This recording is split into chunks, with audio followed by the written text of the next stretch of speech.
Good morning, students. Welcome to the online education system of DSA, and that also the digital class, the interactive board class. This is Neetu ma'am. Welcome you all to the digital classroom. Yes, so my dear students, yesterday we did pronoun.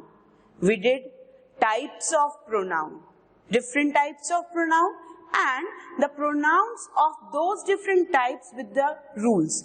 Now I'll teach you the rules of pronoun in which you will learn how the error comes in spotting the errors related to pronoun. First of all, just recapping the yesterday session. Yesterday we learned about pronoun and the types of pronoun. अब what are reciprocal pronoun? Remember कल हमने last reciprocal pronoun किया था. Reciprocal pronoun when two persons are doing the same thing, give and take. Remember, the couple love each other. When there are two persons, each other. दोनों एक दूसरे से प्यार करते हैं. Next, the three brothers help one another. That means जब दो से ज्यादा लोग हों तो each other नहीं, तब one another. Okay, one more. Indefinite pronouns. Indefinite pronouns when you don't know the specific number of person and you do not know the specific personality of the noun. Then we use anybody, somebody, someone, anyone, no one. ये सब persons के लिए. Something, anything, nothing, ये सब things के लिए. अब why I am recalling all these types of pronoun? Because अभी जब हम rules करेंगे, then you have to remember कि reciprocal pronoun क्या है, indefinite pronoun क्या है. Rules are related to those because errors comes based on those pronouns. Remember reflexive pronoun? Reflexive pronoun myself, herself, yourself. Reflexive pronoun कब use होते हैं? जब when the subject of the sentence is the receiver of the action. और reflexive pronoun की sentence में position क्या है? They are always used in the ending of the sentence, at the object place. Now remember personal pronouns? Personal pronouns are used in the beginning of the sentence because they are also known as the subjective case. He, she, I, we, you. ये सब हमेशा और हमेशा sentence के beginning में use होंगे. तो I hope all the types of pronouns have been recalled. Now we will start the rules of pronoun. Let's start.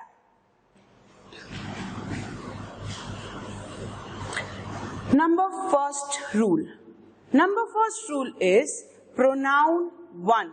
Now see, pronoun one must always be followed by ones. What do you mean by one? See. First of all, understand the difference between this one and this one. Now, अब अगर मैं यहाँ बात करूँ, चलो एक और. Just understand the difference between ONE1 as an adjective and ONE1 as a pronoun. दोनों में फर्क क्या है? Pronoun one. Now, this ONE1 is used as an adjective also and as a pronoun also. One means एक. One means एक. अब अगर मैं यहाँ लिख रही हूँ, this is one pen. This is one pen. अब यहाँ one क्या है? यहाँ one क्या है? First of all, understand the difference between adjective and pronoun. मैंने आपको parts of speech में clear बताया था. Pronoun noun की जगह लेते हैं. Pronoun noun की जगह लेते हैं. And adjective noun के पहले लगते हैं. क्यों? Adjectives are those words which describes noun. अगर मैं बोलूं, this is a beautiful flower. This is a beautiful flower. अब noun क्या है इसमें? Flower. Beautiful क्या है? Adjective. Adjectives are the words which tells us the quality of noun. तो flower कैसा है बेटा? फ्लावर ब्यूटीफुल है, तो वहां पर ब्यूटीफुल क्या है? एडजेक्टिव। एडजेक्टिव्स की जगह क्या है सेंटेंस में? वो नाउन के पहले लगते हैं। Check it out. अब ये क्या है, ये क्या है और ये क्या है? Now see, this is noun. Noun object की जगह पे भी आता है, ये आपको पता है। अब ये वन क्या है? ये वन एडजेक्टिव है। कैसे पता चल रहा है? ये वन हमें पेन की क्वालिटी बता रहा है। कैसी क्वालिटी? न्यूमरल एडजेक्टिव है, नंबर बता रहा है। कितने पेन है? एक pen. So this one is used as an adjective here. Okay, अब बात हो रही है वन प्रोनाउन की। वन प्रोनाउन, अब ONE1 जो नंबर एक के लिए यूज होता है, वो अगर ONE1 एक के लिए यूज हो रहा है तो एडजेक्टिव के फॉर्म में नाउन से पहले लगेगा। बट अगर ONE1 प्रोनाउन के लिए यूज हो रहा है तो वो नाउन की जगह लगेंगे, याद रखना। अब सेंटेंस में नाउन यूज कहाँ होते हैं? सेंटेंस में नाउन यूज होते हैं सब्जेक्ट की जगह पर या ऑब्जेक्ट की जगह पर। यहां पे नाउन यूज होंगे और यहां पे नाउन यूज होंगे। ओके, अब आपको पता है सब्जेक्ट की जगह पर नाउन की जगह प्रोनाउन भी यूज हो सकते हैं, ऑब्जेक्ट की जगह पे नाउन भी प्रोनाउन भी हो सकते हैं। तो अगर pronoun one has to be used तो वो सब्जेक्ट की जगह पर ही यूज होगा, वो सब्जेक्ट की जगह यूज होगा, ऑब्जेक्ट की जगह नहीं, या नाउन से पहले नहीं। सी, यहां वन स्टार्टिंग में यूज नहीं हुआ, यहां वन नाउन से पहले यूज हुआ है, बिकॉज वो एज एन एडजेक्टिव यूज हुआ है नाउन की क्वालिटी बताने के लिए। क्लियर? नाउन की क्वालिटी बताने के लिए। अब यहां देखो, यहां वन कहां यूज हुआ है? यहां वन कहां यूज हुआ है? बिगिनिंग में। तो बिगिनिंग में क्या यूज होता है? सब्जेक्ट। सब्जेक्ट की जगह दो ही चीज यूज होती हैं, या तो नाउन या प्रोनाउन। तो अगर ONE1 बिगिनिंग में यूज हो रहा है, मतलब वो प्रोनाउन है, मतलब वो प्रोनाउन है। और ये वन जो बिगिनिंग में यूज हो रहा है वो प्रोनाउन के रूल फॉलो करेगा। ओके, नाउ ये तो हमें समझ में आया वन का प्रोनाउन का मतलब। अब ये वंस क्या? ये है पोजेसिव प्रोनाउन।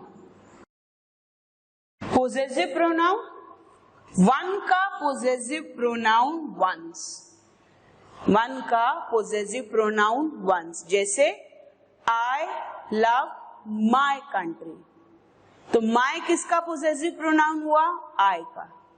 ही लव हिज कार, रिमेंबर कल हमने पोजेसिव प्रोनाउन किया था, ही लव हिज कार। अब हिज किसके लिए यूज हुआ है? ही के लिए। ही लव हिज कार, वो अपनी कार से प्यार करता है। ओके, तो यहां अगर ONE1 प्रोनाउन के लिए यूज हो रहा है तो उसका पोजेसिव प्रोनाउन क्या होगा? वंस, उसकी, उसकी। Okay, now check out. Now see, pronoun one must always be followed by ones. That means, see, subject plus verb plus object. अगर यहां पर सेंटेंस के बिगिनिंग में वन आ रहा है जो कि एक प्रोनाउन है, तो सेंटेंस में आगे वंस चाहिए ही। This is the rule. जो भी सेंटेंस ONE1 से स्टार्ट हो रहा है बट वो सेंटेंस में ONE1 as a pronoun use होना चाहिए। ओके, तो सेंटेंस में जब ONE1 as a pronoun use हो रहा है और वो सब्जेक्ट की जगह यूज हो रहा है तो आगे ONE'(s) पोजेसिव प्रोनाउन जरूर चाहिए। For example, one must do one's duty. One must do one's duty. What do you mean by this sentence? हर एक को अपनी ड्यूटी करनी चाहिए। अब सी, अगर one, this is one pen, ये एक पेन है। There is one boy standing there. There is one boy standing there.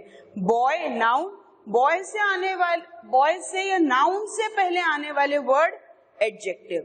कितने लड़के हैं? एक. तो one boy means एक लड़का. तो जहां one एक के लिए यूज हो रहा है वहां adjective.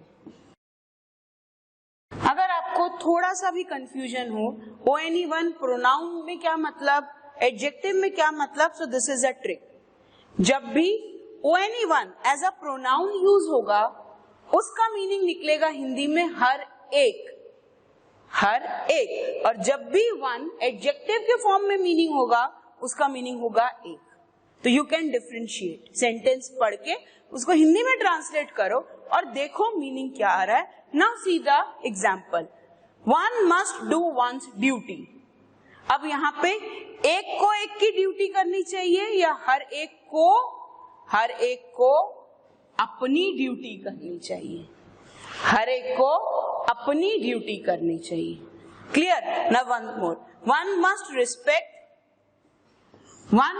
Respect one's parents. हर एक को अपने पेरेंट्स की रिस्पेक्ट करनी चाहिए. क्लियर? सी, हर एक को अपने पेरेंट्स की रिस्पेक्ट करनी चाहिए. Again I am recalling the rule. whenever a sentence begin with ONE1, it is used as a one pronoun, जिसका हिंदी में मीनिंग निकलेगा हर एक. Now ONE1 is used for number also, for one number. अब how to differentiate when ONE1 is used as an adjective? That means noun से पहले जो भी word लगते हैं वो एडजेक्टिव होते हैं. क्लियर? जैसे one car, this is noun, this is adjective. तो यहां one as an adjective use है, मतलब एक, न्यूमरल एडजेक्टिव. क्लियर? ये दोनों चीजें clear. Now ONES, that means apostrophe S, that means possessive case. अब ONE'(S) possessive case, खुद की, अपनी. तो whenever a sentence begin with ONE1 as a pronoun, it must always be followed by ONE'(S). That means possessive case of pronoun. I hope this rule is clear to you. Now the next rule. Now see, everyone or everybody. पहले meaning समझ लो. Everyone और everybody, इसका मतलब क्या? हमने अभी किया था ONE1 मतलब हर एक.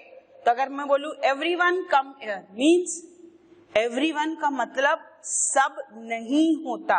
everyone या everybody, इसका मीनिंग होता है हर एक. बात कितने लोगों की हो रही है? एक एक करके. ना अगर जब एक एक की बात हो रही है, सब्जेक्ट सिंगुलर है कि प्लूरल? सिंगुलर.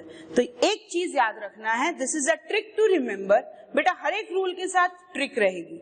जैसे इससे पहले वाले रूल के साथ, जब भी सेंटेंस ONE1 से स्टार्ट हो रहा है, हमें उसके आगे ONE'(S) चाहिए बस. और याद कैसे रखोगे? मुझे खुद से प्यार है. हर एक को खुद से प्यार करना चाहिए. One must love oneself. One must love one's parents. हर एक को खुद के पेरेंट्स से रिस्पेक्ट करना चाहिए, प्यार करना चाहिए. वैसे ही everyone और everybody, इनका मतलब होता है हर एक. और इनको याद रखने वाली बात ये है, हमेशा सिंगुलर सब्जेक्ट माना जाता है. भूलना नहीं है इस चीज को. ये याद रखने वाली बात है, क्योंकि यहाँ हम हर एक की बात कर रहे हैं, सब नहीं.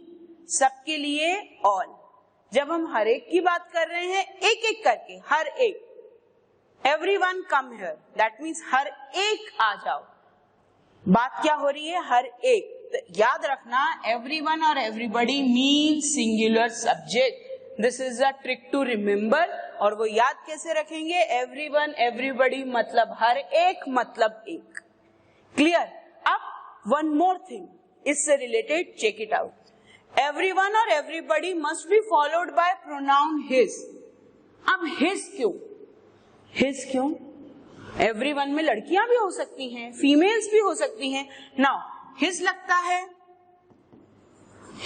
है मेल के लिए, हर लगता है फीमेल के लिए. बट यहां पर सिर्फ his क्यों लगाना है? याद रखना बेटा, this is I am telling, this is a very important rule of English language.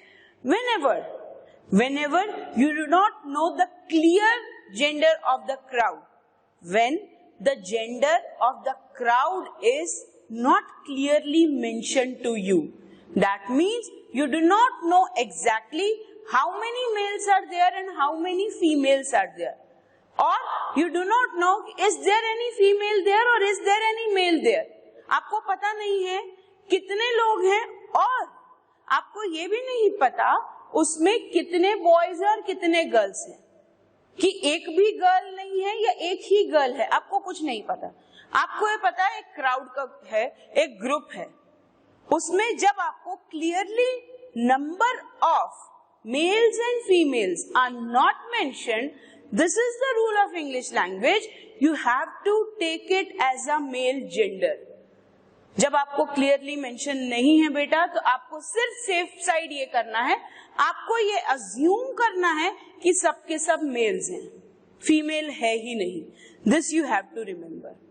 जब भी एवरीवन एवरीबडी जैसे इनडेफिनेट प्रोनाउन यूज हैं, जब आपको क्लियर नहीं पता आइडेंटिटी कि वहां पे मेल्स हैं कि फीमेल्स हैं, कौन है, कितने मेल्स हैं कितने फीमेल्स हैं, then you have to assume कि सबके सब मेल्स हैं. और जब सबके सब मेल्स आप अज्यूम कर रहे हो, तो you will take a male gender pronoun. You will take a male gender pronoun. ये रूल ऐसे ही बना, रटने की बात नहीं है, समझो. क्यों his लगा? Because whenever the exact number and the clear number is not known about the gender in the group, you have to assume that the whole group is of male gender, और उसके लिए you will take as a male gender pronoun. Check it out. Everyone must love his country. अब his क्या है? Singular pronoun.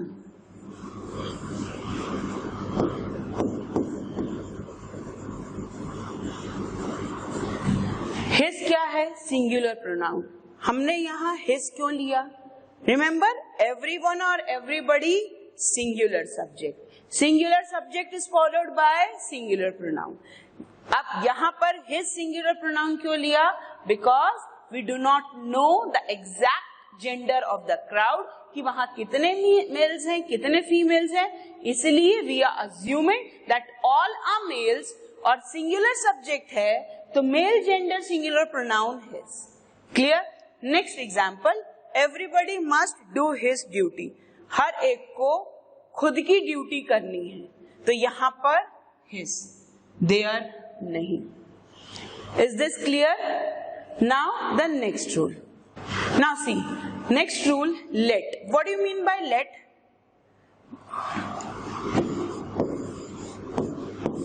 पहली बात तो let sentence में use कहाँ होगा, ध्यान देना.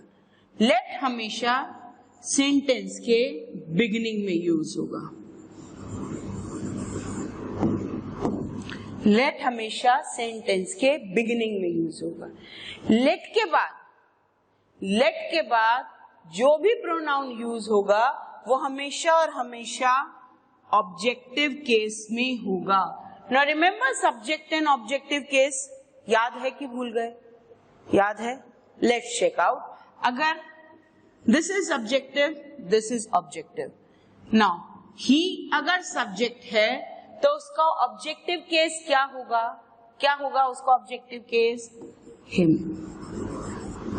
अगर शी सब्जेक्ट है तो उसका ऑब्जेक्टिव केस हर. अगर वी ऑब्जेक्टिव है तो उसका ऑब्जेक्टिव अस. आई सब्जेक्ट है तो उसका ऑब्जेक्टिव मी. क्लियर? अगर दे सब्जेक्ट है तो उसका ऑब्जेक्टिव देम. याद आ रहा है कुछ? This is subjective case pronoun, this is objective case pronoun. दोनों की सेंटेंस में पोजीशन क्या है आपको पता है, आप इंटेलिजेंट स्टूडेंट्स हो, आपको पता है क्या है। ये हमेशा सेंटेंस के बिगिनिंग में यूज होंगे, ये हमेशा सेंटेंस के एंडिंग में यूज होंगे। सब्जेक्टिव केस हमेशा बिगिनिंग में, ये हमेशा एंडिंग में। यहां तक याद हुआ। नेक्स्ट, जब भी सेंटेंस स्टार्ट हो रहा है लेट से, लेट कहां लगेगा, लेट हमेशा सेंटेंस के बिगिनिंग में। लेट के बाद अगर कोई प्रोनाउन यूज करना है तो ये वाले प्रोनाउन यूज होंगे। याद रखना कैसे।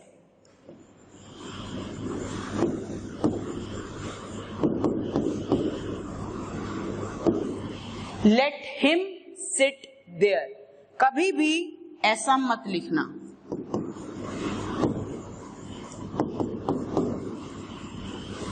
Why I am telling you this? Because जैसे अगर आप बोलो कि मैम ने तो हमको सिखाया था सब्जेक्ट, वर्ब, ऑब्जेक्ट। सब्जेक्ट हमेशा बिगिनिंग में आता है, वर्ब से पहले सब्जेक्ट रहता है, तो सब्जेक्ट की जगह पर ये वाले प्रोनाउन आएंगे, इसलिए यहाँ ही आएगा। अपना लॉजिक आपने प्रूव कर दिया और लॉजिक रूल के अकॉर्डिंग प्रूव कर दिया। But this is wrong, this is wrong. ये रूल लेट के साथ अप्लाई नहीं होगा, this is wrong.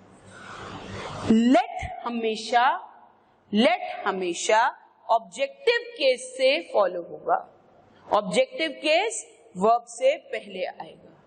Clear? Now check out the example. Let him go first, पहले उसको जाने दो। Now next, let him do this. अब यहां हिम की जगह हम हर भी कर सकते हैं।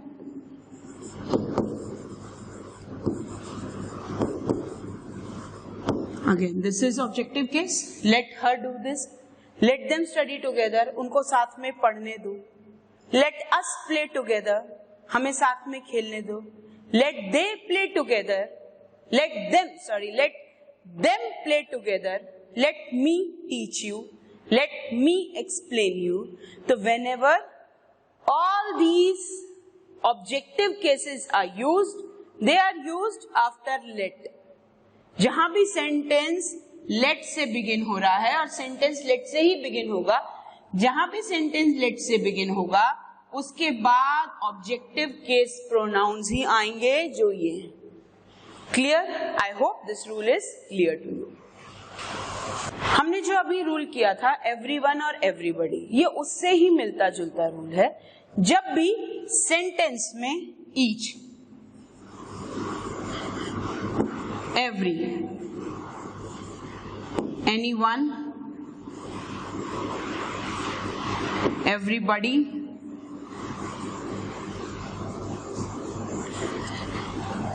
somebody, someone, कोई भी आई,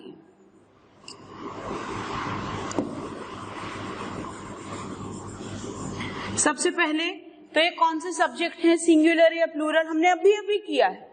इनको क्या माना जाएगा, इनको हमेशा और हमेशा सिंगुलर सब्जेक्ट माना जाता है, और ये अपने साथ मेल, जेंडर, सिंगुलर प्रोनाउन लेते हैं।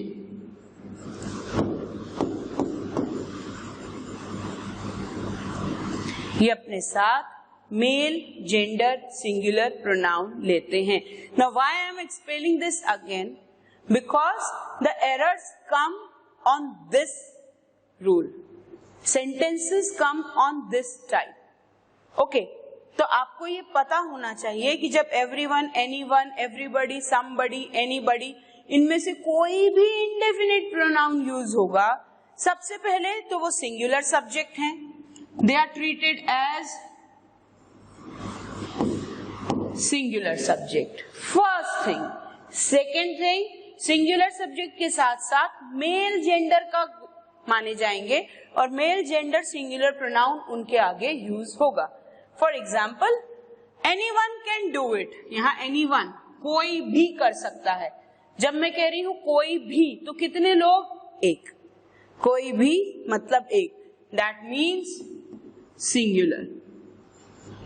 ठीक है। अब यहां पर if he tries, why he, यहाँ पे हमने ये थोड़ी बताया कि लड़का ही है, लड़की की भी तो बात हो सकती है। फिर हमने ही क्यों लिया? ही इसलिए लिया because as per the rule when the gender is not known, you have to take it as a male gender and you have to use a male gender singular pronoun. तो कोई भी कर सकता है अगर वो चाहे तो, अगर वो चाहे तो। अब यहाँ ही क्यों लगा? क्योंकि यहाँ वर्ब है, वर्ब से पहले सब्जेक्ट लगता है। सब्जेक्ट के लिए अगर मेल जेंडर प्रोनाउन यूज करना है तो ही, ये आपको पता है। नाउ एवरीवन टुक हिज लगेज, हमने इससे पहले जो रूल किया, अगर सेंटेंस एवरीवन से स्टार्ट हो रहा है मीन सिंगुलर, उसके लिए पोजेसिव प्रोनाउन कौन सा होगा? वो भी मेल जेंडर। ही के लिए अगर पोजेसिव प्रोनाउन यूज करना है ही। His, now see, anyone can do it if he tries. कोई भी कर सकता है अगर वो चाहे तो। वो means subject, subject के लिए ही। Now check out this sentence. Everyone took his luggage. हर एक ने अपना खुद का लगेज उठाया। हर एक ने उनका नहीं, अपना अपना खुद का। रिमेंबर हिज पोजेसिव, जैसे वन का पोजेसिव वंस, ही का पोजेसिव हिज। तो यहाँ एवरीवन को हम मेल जेंडर मान रहे हैं। सी,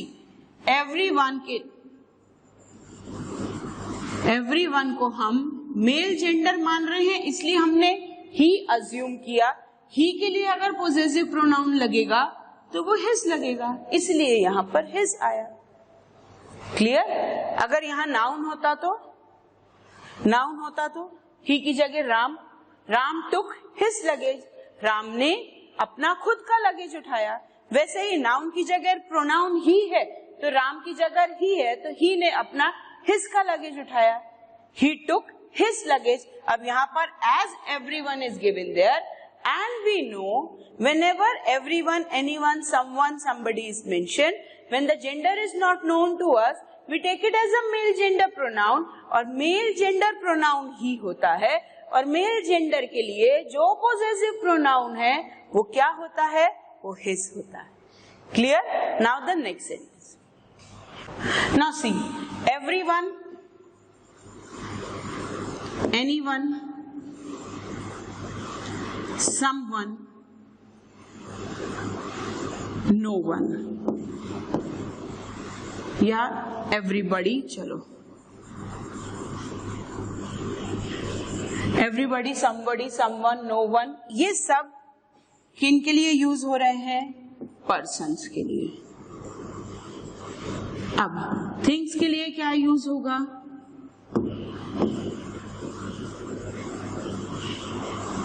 Something, anything, nothing। ये याद रखना, ये पर्सन्स के लिए यूज होते हैं, ये थिंग्स के लिए यूज होते हैं। So dear students, indefinite pronouns पे जो भी एरर्स आएंगे या तो वो वर्ब का होगा या प्रोनाउन का होगा, क्वेश्चन टैग्स का होगा। हो सकता है तीनों का आ जाए, हो सकता है कोई एक आ जाए, but you have to be prepared with each and every logic. You must have a conceptual detailed knowledge of each and everything. तो errors कैसे कैसे आएंगे? Let's check it out. Now see, I have written the first sentence, everybody wishes to do the work on time. अब आप लोग इस चीज को करेंगे। This is the error of verb. Everybody wish या wishes, मैं इतना ही लिख रही हूं ऊपर से बिकॉज इतने में ही हमको वर्क करना है।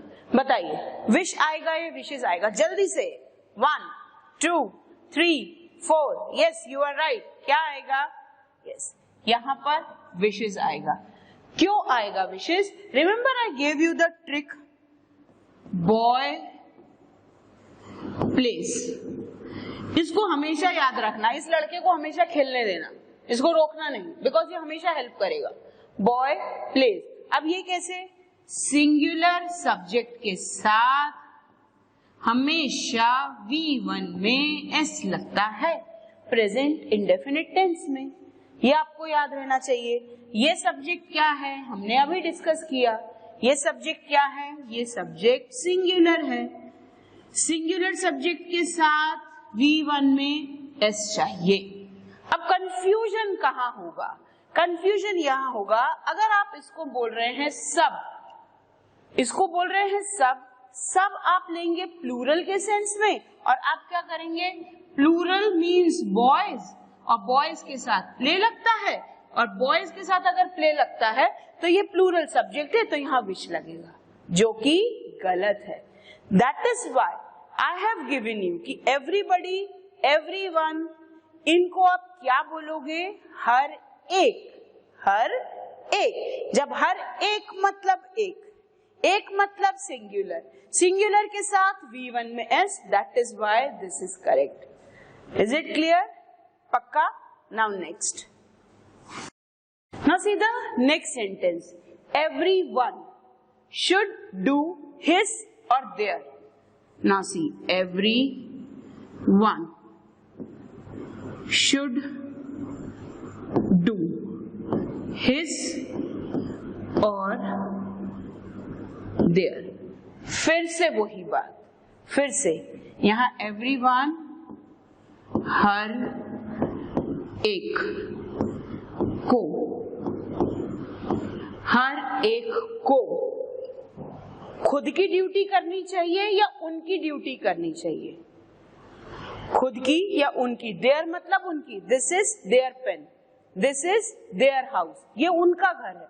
तो हर एक को अपनी खुद की ड्यूटी करनी चाहिए या उनकी ड्यूटी करनी चाहिए? तो खुद की ड्यूटी करनी चाहिए, first rule. Second, when we are taking it as a male gender pronoun, male और उसके लिए लगता है ही, जो कि फॉलोड होगा हिज से, जैसे वन फॉलो होता है वन से। रिमेंबर ही, क्यों? क्योंकि एवरीवन में हमको जेंडर नहीं पता, इसलिए हम मेल जेंडर ले रहे हैं, मेल जेंडर ले रहे हैं। क्लियर? अब एवरीवन मतलब हर एक को, मतलब singular. Male gender singular pronoun क्या है? ही। ही के लिए पोजेसिव प्रोनाउन क्या लगेगा? हिज। तो what will be the correct answer? His is the correct answer. All these questions are from your exam. They can come in the format of sentence completion like this in the fill in the blanks, or they can come in the format of sentence improvement, or they can come in the format of spotting the errors. किसी भी format में question आए बेटा, I'll make all the concept so strong कि आपको कभी भी कोई doubt नहीं रहेगा. But you have to pay attention on what's going on in the class. Now the next sentence. Now see the third. Anyone can do it if he, she, they try or tries. Now see. Anyone can do it. Anyone से sentence start हो रहा है. Anyone. अब आपको anyone में पता है कि gender कौन सा है? कोई भी एक. बात देखो, दो चीज याद रखने वाली. एक तो ये singular है. Second, आपको ये नहीं पता कि gender कौन सा है. तो जब जेंडर नहीं पता तो आप उसको मेल जेंडर लेंगे. क्लियर? तो अगर हमने यहाँ मेल जेंडर लिया है तो anyone can do it if he tries. Clear? अब ही के आगे अभी ट्राई आएगा कि ट्राइज? ट्राई और ट्राइज. अब आप इंटेलिजेंट स्टूडेंट्स हो, आपको पता है सिंगुलर सब्जेक्ट के साथ V1 में S लगता है, तो ये ही singular subject, what will be the right answer? Tries. Is it clear? Sentence में noun, pronoun और verb के error ऐसे. अब जो third type का question आ सकता है, वो किस चीज पे आएगा? Question tag पे. और वो कैसे होगा? Check it out. First of all, आप समझिए question tags होता क्या है. Whenever you have to make a question tag for a given sentence, there are three rules for that. First of all, check out the helping verb. This is the helping verb. Helping verb check कर लिया. Second, अगर sentence positive है तो question tag negative बनेगा. Question tag negative बनेगा. Question tag बनेगा कैसे? Helping verb plus subject. तो इसका question tag क्या बन जाएगा? He can do it, comma, can't he. Now pay attention everyone. See, ये हमारा क्वेश्चन था. क्वेश्चन टैग लिखते भी ऐसे ही हैं, सिर्फ ये नहीं लिखेंगे, आपको पूरा सेंटेंस लिखना है जो आपको क्वेश्चन में मिलेगा. सी, सेंटेंस का हेल्पिंग वर्ब कैन, ये हम कैन को यहाँ ले गए. क्लियर. सेंटेंस पॉजिटिव, तो यहाँ हमने हेल्पिंग वर्ब के साथ नॉट लगा के इसको कर दिया नेगेटिव. अब ये सब्जेक्ट ही, उसके बाद question mark. So this is the question tag, can't he. Clear. एक और इसी टाइप पे. इसका अगर क्वेश्चन टैग बनाना है, ही इज नॉट देयर, इसका क्वेश्चन टैग बनाना है तो सेंटेंस क्या है, नेगेटिव. मतलब क्वेश्चन टैग क्या बनेगा, पॉजिटिव. अब कैसे बनेगा, he is not there, comma, यहाँ पे नेगेटिव है तो क्वेश्चन टैग में helping verb plus subject plus question tag, and this is the question tag, is he. I am repeating, sentence अगर negative है तो question tag positive, sentence अगर positive है तो question tag negative. Clear? Second thing, जो भी question tag बनेगा sentence में जो भी helping verb है उससे लेकर बनेगा और उसके बाद आएगा subject. This is the basic rule. If anyone will be having any doubt in how to make question tags, I'll do a separate video of question tags. हर एक सब्जेक्ट के साथ क्या क्या क्वेश्चन टैग्स लगते हैं, I do a separate video. But just understand the basic knowledge of question tag so that we can solve this question. Clear. Now how to solve this question. Everybody was present, everybody was present. अब अगर आप यहाँ बोलेंगे ये was यहाँ पर helping verb है तो मैम यहाँ पर आप वॉज ले लीजिए. ये सेंटेंस पॉजिटिव है तो इसको यहाँ नेगेटिव कर दीजिए. ये एवरीबडी आपने अभी सिखाया कि वो सिंगुलर है तो यहाँ पर हम वॉजेंट ही कर देंगे और ये हमारा क्वेश्चन टैग बन जाएगा. इसी रूल से मैं सिखा रही हूँ आपको. हमने ये ऐसे ही किया था. अगर मैं यहाँ पे बोलूं ही वॉज प्रेजेंट, इसका क्वेश्चन क्या बनेगा, wasn't he. This will become the question tag. Clear. Sentence positive, question tag negative. तो वैसे ही एवरीबडी वॉज प्रेजेंट, वॉज को हम यहाँ ले आए, वॉज प्लस नॉट कर दिया, question tag negative because sentence positive. और यहाँ पे एवरीबडी, आप बोलोगे मैम आपने अभी सिखाया एवरीबडी मतलब सिंगुलर, मतलब मेल जेंडर प्रोनाउन, इसलिए हमने यहाँ ही लिख दिया. बट बच्चा this is wrong, this is wrong. ये वाले जो सेंटेंस होते हैं, जो सेंटेंस एवरीबडी एवरीवन से स्टार्ट हो रहे हैं, इनका क्वेश्चन टैग का रूल डिफरेंट चलता है. ये आपको याद रखना है. कैसे डिफरेंट चलेगा, लेट्स चेक इट आउट. जब हम बात कर रहे हैं एवरीबडी, एवरीबडी पर्सन्स के लिए यूज होते हैं, मैंने आपको बताया. इसके लिए अगर क्वेश्चन टैग बनेगा तो उसमें सब्जेक्ट की जगह 100% आएगा दे. सब्जेक्ट की जगह क्या आएगा, दे. तो जब हम यहाँ पर लिख रहे हैं एवरीबडी वॉज प्रेजेंट और हमें एक रूल मिला हुआ है कि सब्जेक्ट की जगह दे आएगा, सब्जेक्ट की जगह दे आएगा. सेंटेंस पॉजिटिव है तो क्वेश्चन टैग नेगेटिव चाहिए, ये हमें पता है. अब दे प्लूरल है, प्लूरल के लिए पास्ट टेंस में हेल्पिंग वर्ब क्या यूज होता है, प्लूरल के लिए हेल्पिंग वर्ब यूज होता है वर. क्लियर. अब सेंटेंस पॉजिटिव, इसको नेगेटिव करना है तो ये हो गया warrant. So the answer will be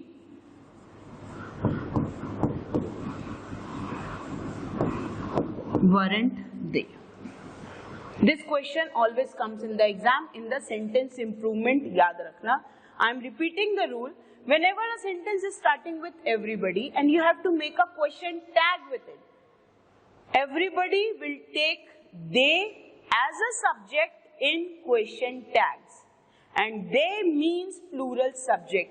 They means plural subject. उसके आगे जो helping verb लगेगा वो plural होगा. Clear? Now check out this, everything was available.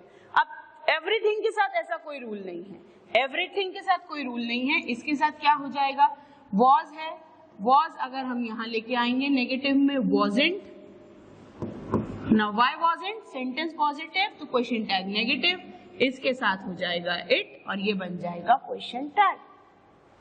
Clear? Everybody persons के लिए यूज हो रहा है, एवरीबॉडी पर्सन्स के लिए यूज होता है, इसलिए जब हम इसका क्वेश्चन टैग बनाएंगे तो सब्जेक्ट की जगह आएगा दे, ये सिर्फ और सिर्फ क्वेश्चन टैग में, अदरवाइज इसको सिंगुलर ही माना जाएगा।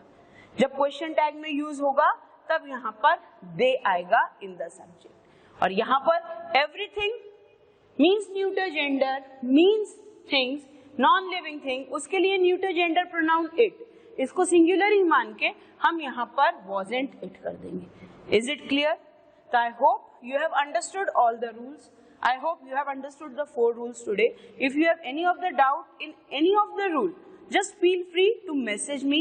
I'll clear all the doubts because I'm here to clear all your doubts. Now today I'm going to add one more segment to my video, that is synonym video, so that you will practice more and more words with the meaning and with the usage. So let's start synonym. Now students, I'm starting a new segment on the digital classroom, that is synonyms. We'll practice 10 synonyms, 8 to 10 synonyms daily, and you will got to know how the question comes of synonyms in your exam. So let's start.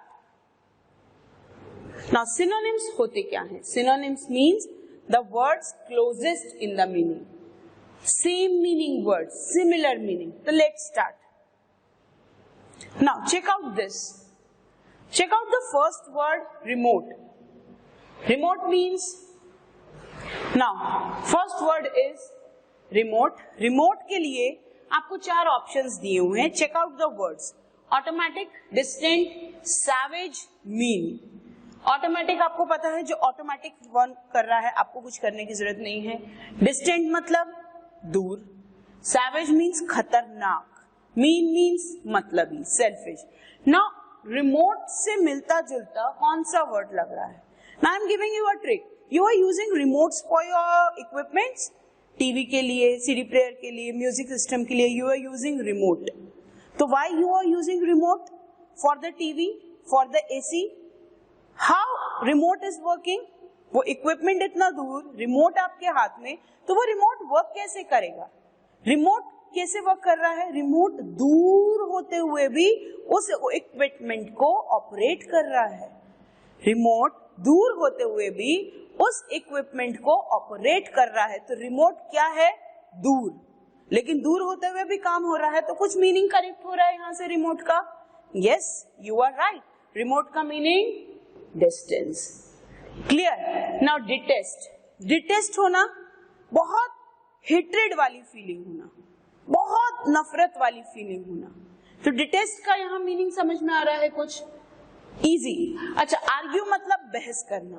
Hate means नफरत, discover means कुछ नया discover कर रहे हैं, और reveal करना कोई secret खोलना, ओपन करना, किसी चीज के ऊपर से पर्दे हटाना. The secrets was revealed. अगर मैं बोलूं the reason behind Sushant Singh Rajput suicide is not revealed, अभी तक वो सच सामने नहीं आया. तो रिवील करना, सामने आना. क्लियर? तो यहाँ पे डिटेस्ट का मतलब hate. Is it clear? Now gracious. Gracious कहाँ कनेक्ट करोगे इस वर्ड को? Gracious, graceful. Graceful, graceful. You are looking so graceful today. Have you given this compliment to any of the person? आप आज बहुत अच्छे लग रहे हो. तो ग्रेसफुल बहुत डिग्निफाइड, बहुत अच्छे. सुंदर नहीं, अच्छे. कपड़े भी अच्छे हो सकते हैं, कंडीशंस भी अच्छी हो सकती हैं. Your speech was so graceful, that means अच्छा. अब यहाँ पर प्रिटी मतलब सुंदर, क्लेवर मतलब चतुर, चालाक. एज क्लेवर एज फॉक्स, लोमड़ी की तरह चालाक. नाउ प्लीजेंट मतलब सुंदर, प्रेजेंट मतलब a gift. Now what which meaning is connected to this? आपको पता है, that is pleasant. Clear? So I hope these 3 words are clear to you. Check out the meaning if we have done it correctly or not. Check out the meaning. See, remote means far away or distant. Next, to detest means to feel intense hate, बहुत ज्यादा violent, नफरत. Gracious means to be pleasant, बहुत अच्छा, बहुत अच्छा. Now the next. Now predict मतलब weather predictions, forecast predictions, monsoon predictions. तो predictions मतलब क्या होता है? प्रेडिक्ट करना, अंदाजा लगाना, भविष्यवाणी करना. आप प्रेडिक्ट कर रहे हो, आप अंदाजा लगा रहे हो. तो अंदाजा लगाने के लिए, अच्छा यहाँ डिसाइड करना, डिसाइड करना, आपने डिसाइड कर लिया है, आपने डिसीजन ले लिया है. तो क्या डिसाइड करना प्रेडिक्ट होगा? नो. प्रिवेंट करना, बचाना. डिस्कवर करना, नई चीज निकालना. आप प्रेडिक्ट कर रहे हो, नई चीज नहीं निकाल रहे हो, आप अंदाजा लगा रहे हो. तो अंदाजा लगाने के लिए फोरटेल. फोरटेल मीन्स आप दूरदृष्टि देखकर आप कुछ अंदाजा लगा रहे हो, आप फोरकास्ट कर रहे हो.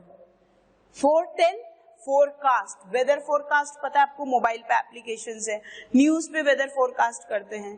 फ्यूचर प्रेडिक्ट करते हैं, फ्यूचर फोरकास्ट करते हैं, मीन्स वो सिर्फ एक अंदाजा लगाते हैं, भविष्यवाणी करते हैं, बट वो सच नहीं होता, हमेशा सच नहीं होता. They are just predicting. वो सिर्फ फोरटेल कर रहे हैं, फोरकास्ट लग रहे हैं. ओके, नाउ नेक्स्ट किन. नाउ किन के लिए पहले हम इनका मीनिंग देख लेते हैं. एक्सल्ट मीन्स एक्सट्रीमली हैप्पी, बहुत खुश होना. ट्विस्ट, ट्विस्ट मतलब ट्विस्ट एंड टर्न. ट्विस्ट आया है स्टोरी में, मीन्स एक टर्न आया है स्टोरी में. This is a big twist in the story, big turn in the story. Next friend. Friend का मीनिंग आपको पता है. रिलेटिव का मीनिंग भी आपको पता है. रिलेटिव मीन्स आपके रिलेटिव्स, आपके रिश्तेदार. क्या मीनिंग जाएगा इसके साथ? अगर अब मैं आपको एक सेंटेंस दूं इस पे रिलेटेड जो एग्जाम में आया है, so that you can calculate the meaning.